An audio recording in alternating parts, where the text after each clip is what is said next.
guys, welcome back to Southern Latitudes. I'm Robin, and today we've got a pretty interesting video. I need to overwinter my sweet potatoes. I pulled a bunch of sweet potatoes kind of late. We didn't have the best of year. We had a lot of damage with bugs, as you can see, eating up, you know, whatever they were. It was unappetizing and I didn't want to eat them. But also, as you can see on top here, we have a lot of growth. And so these will become really good slips for next year. And I would like to save money instead of buying slips or starting too late. I thought this would be the best time ever to get my sweet potatoes to overwinter and then be ready early for next year. These are actually make really good sweet potatoes, this variety, and it doesn't have a name, but it's very similar to the Beauregard sweet potato. And I just got this at my local thrifty meat market on Merritt Island. If you're in Brevard County, they were just big and massive. And like, so 2 seasons ago, last year in 2023, or maybe it was in 22, I ended up with 40 plus pounds of sweet potatoes from this variety. And this year again was kind of a bust, but I started late and then the bugs got them. Who knows, they were in the same bed, so you know, maybe I'll switch up beds this upcoming year for 2025. But for right now, I definitely want to be preserving these potatoes. So I found a container out behind my sheds. It's a little bit wider, not quite as tall, so I don't need to fill all the soil, but I do want to protect the potatoes and just give them a good, happy place to continue putting on these little slips and making roots and stuff like that. So this is just to hold them over for winter. The second really quick project I need to do is I have these African foxgloves, and I have the purple ones here, which are absolutely gorgeous. I saw bees yesterday going on up into there, but supposedly hummingbirds love it too. And I have some white ones back here. So anyhow, we're gonna just throw those in the ground for winter. I'm gonna probably see how the old part dies back. So I'm gonna probably take some pruners with us and just cut back this. But if you get it in the ground, the new growth will come up out of the base right here, and that should make a lovely bunch of flowers for spring. I'll show you when we get to the location. I'll show you the ones that have already been in the ground a couple months, and that way you can see what they're doing. And then we'll just clean some of these weeds out of there too. So that's the second thing we're doing. The third thing we're doing is it's also very small, little quick chore, but I have asparagus here.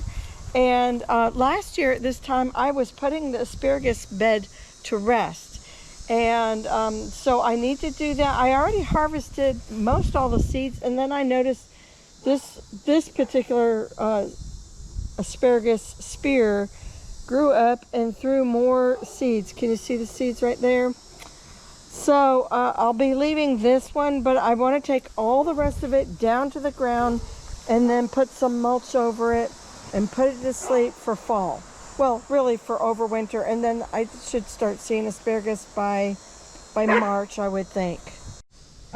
And so then last but not least, yesterday I went just all around the whole yard and I started videoing the flowers.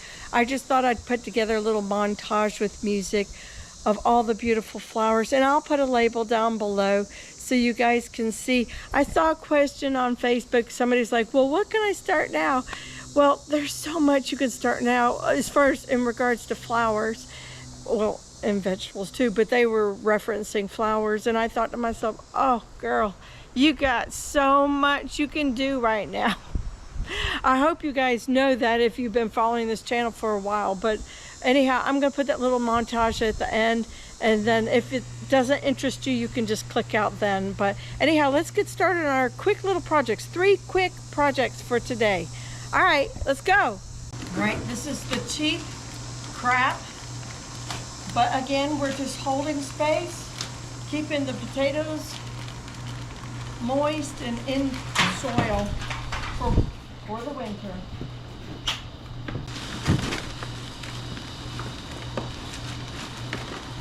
Doesn't even have to be all the way to the top. I am not going to fertilize this because I don't want it to really grow. I just want it to be stable.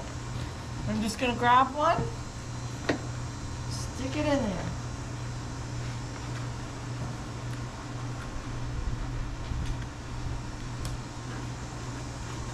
Let me show you up close.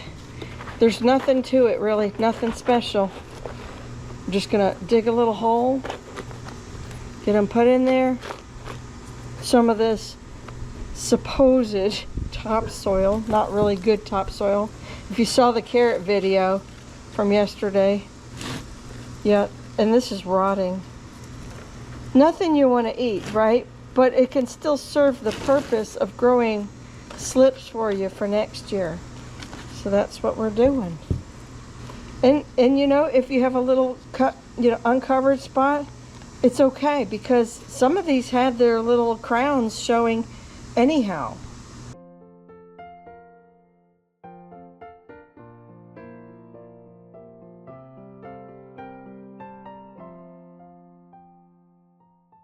All right, that was fast, easy, and something that'll serve you very well. I could easily have 50, 75 slips for the new year. Well, when it warms up, I guess. More like March, April.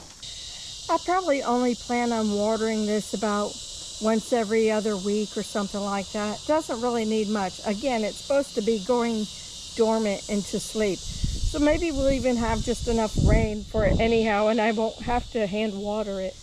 Here we are next to the pool, and this is my newly established little, I guess, east side of the pool garden, because I have the west side of the pool garden. That's almost 2 years old now. And anyhow, this garden is supposed to eventually block this second-story window from my neighbor. And so anyhow, these were the papayas that we grew from seed. This was the baby papayas from my self-fertile papaya in the food forest, but it looks to me like it has reverted back to males, and then this is a female. So I don't know what's going on genetically there, but underneath it, to be back on point, this is my African foxglove. Now, I really haven't studied much about the seed, but perhaps the seed just falls down and does its thing, right? But I'm going to come in here. I'm going to cut it back to where the dead growth was. And I'm just going to let these sticks stay here because they do have seeds on them. And we'll leave them here like this. This one, I'll just cut the top part. But as you can see, it reinvigorates itself pretty well. Now this right here looks to be a vinca. I don't want that, a periwinkle. And there we go. Oops, I accidentally cut that other side. That's all right. And it just, I can even cut right here. You see, it did have some on there, but it'll just, you just bring it back, and that'll be awesome for getting new growth right from the bottom. Now I had the whites on this side, and I had the pinks more on the inland part of the bed. So that's, we're just gonna do this. I think that this is another white one right here. Okay. We're just gonna pull this, no, that's a weed right there. Okay, so we're just gonna do our little thing. Add some more. I guess I broke that. That's okay, not gonna worry about that. Not only are we adding more, but these things fix themselves. They're just a great perennial that takes all the heat and drought you can throw at it in Florida. And I'm just gonna drop it in there like that. I'm gonna pull these little, whatever that grassy weed is. And then also I have this other weed in the bed itself already. I haven't weeded this bed in quite some time. But anyhow, there you go. That was fast. Here's another one. Again, pull the whatever that grassy weed is out of there. And then it's already starting to right itself. This side is dead. I will cut this part out and leave myself with just the actual plant. I'm going to put it back here. Take my hori-hori, just wiggle a nice little hole. It's got plenty of good roots in it. And then drop it on down. And there you go, instant plants for free. I am replenishing or creating a new bed, I should say, with free plants. And I'm just going to repeat this process again and again, cutting out dead growth, pulling weeds that just came with the soil, and popping in another plant. And this will be really beautiful to see some early spring color. They do like heat, but I think since they're perennial, we'll probably see early spring color. And these should all be white right here, and I should have all pinks over here. Let me grab the pink one real quick, and I'll show you one last time. This one, again, we already cleaned it up. Let's clean up its friend next to it. There we go. This is a weed. Okay. And then grab the hori-hori. Let's put it right in here. Add to the color. This is so much fun, and again, it's free. Drought tolerant, so I don't have to water it. And there we go. Okay, that bed looks ready. Let me go show you some of the other more established ones. All right, so here we go. You can see them coming through in the full sun, hopefully. And these look gorgeous. They made it all through the hurricanes. Hold on, we got a weed in there. They made it through the hurricanes. They look fabulous. Supposedly they can get all the way up to 5-6 feet if the conditions are right. And of course, perhaps once they're fully mature and established. Right now they're just about the 2-foot mark, but they look fantastic. Sorry for the craziness of the different, oh well, now we got shade, but sorry if it goes in and out of light. So I'm just nothing special. I'm just coming through, gonna cut back. I'm gonna go all the way to the ground, but I'm just getting some of this junk out of the way first so I can see to the ground. Plus I know that there was a wasp nest in here, so I'm being a little cautious, waiting for that surprise that might be coming.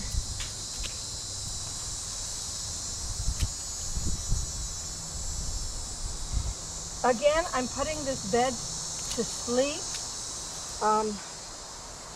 And I've tried giving the chickens these little spears, these little ferny parts, but they don't like them. So there will be no way to, nothing else for the chickens. It's possible, I guess, a spear or two could pop up in here. So I'll be able to see them if they do. Yeah, these don't need to stay. The asparagus has actually been pulled. I don't want to pull out the crowns of the asparagus, but I do want to get the weeds out of here. Whatever some of these are.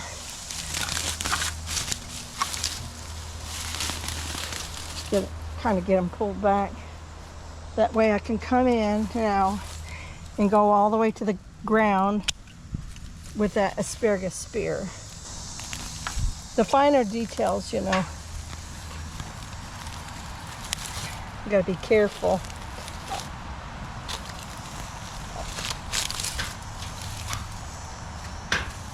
We are having some serious wind gusts today.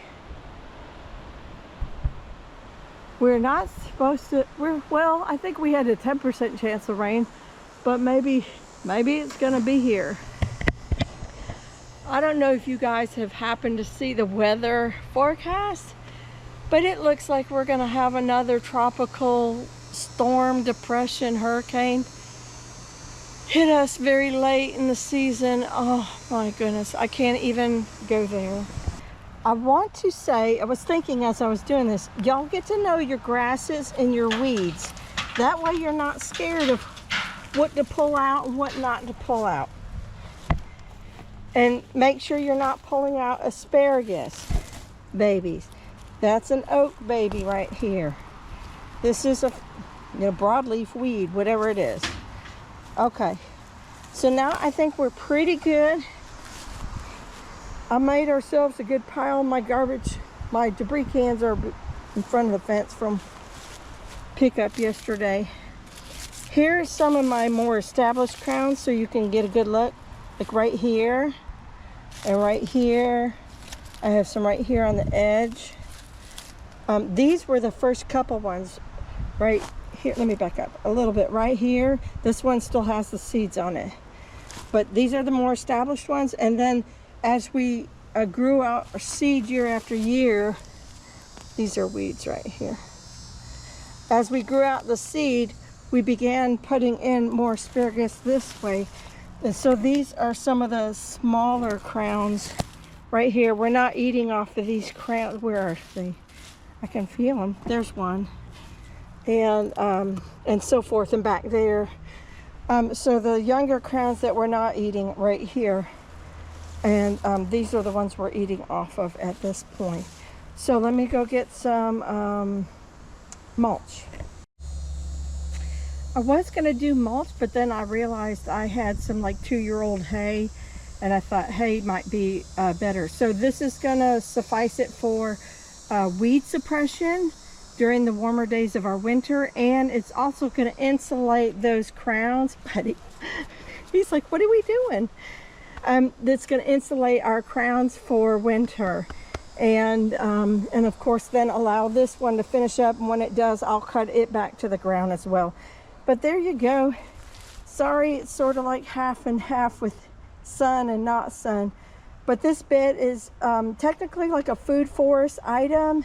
It's a perennial, and so it won't go fully to sleep because we never go dormant in Central Florida, but you need to force it to go to sleep.